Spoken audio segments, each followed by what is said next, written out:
হযরত আলী রাদিয়াল্লাহু তাআলা আনহু ফজরের নামাজ আদায় করার জন্য মসজিদে গেলেন। এদিকে হযরত ফাতেমা রাদিয়াল্লাহু তাআলা আনহা অত্যন্ত জ্বর থাকা অবস্থায় ঘরের সমস্ত কাজ শেষ করেছেন। আলী রাদিয়াল্লাহু তাআলা আনহু মসজিদ থেকে এসে দেখলেন ফাতেমা কাঁদছেন। তিনি প্রশ্ন করলেন, ফাতেমা, তুমি কাঁদছো কেন? ফাতেমা রাদিয়াল্লাহু তাআলা আনহা কোনো উত্তর না দিয়ে তখনও আরো জোরে জোরে কাঁদতে লাগলেন।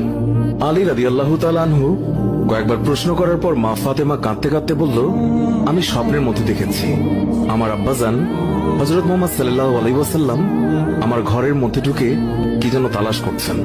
ঘর থেকে বের হওয়ার সময় আমি পেছন দিক থেকে আমার আব্বাজানকে ডাক দিলাম, ও আব্বাজান, আপনি কি তালাশ করছেন?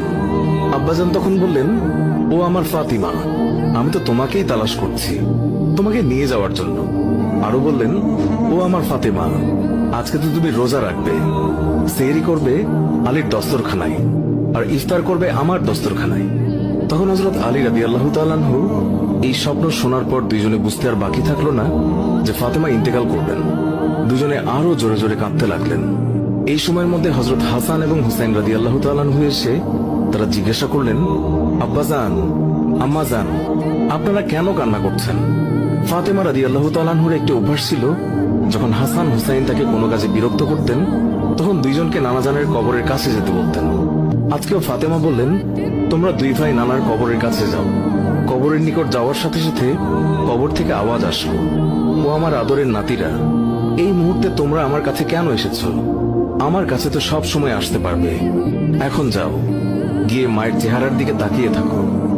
আজকের পর তোমাদের আম্মাজানকে আর দেখতে পাবে না। এই কথা শোনার পর দুই ভাই কাঁদছেন এবং দৌড়াতে দৌড়াতে আম্মাজানের কাছে চলে গেল। গিয়ে আম্মাজানকে জিজ্ঞাসা করলেন, তোমরা দুইজন কেন কাঁদছো? বুঝেছি, নানাজান আমাদেরকে বলে দিয়েছেন যে আজকের দিনটি তোমার জন্য শেষ দিন। নানাজান তোমার চেহারার দিকে তাকিয়ে থাকার জন্য আমাদেরকে বলেছেন। বিকেলের দিকে হযরত ফাতেমা রাদিয়াল্লাহু তাআলা আনহা তার শরীর খারাপ হলো, তাকে বিছানায় শোয়ানো হলো। মা ফাতেমার মৃত্যুর পূর্বক্ষণে হযরত আলী রাদিয়াল্লাহু তাআলা আনহু তাকে তিনটি কথা বলেছেন।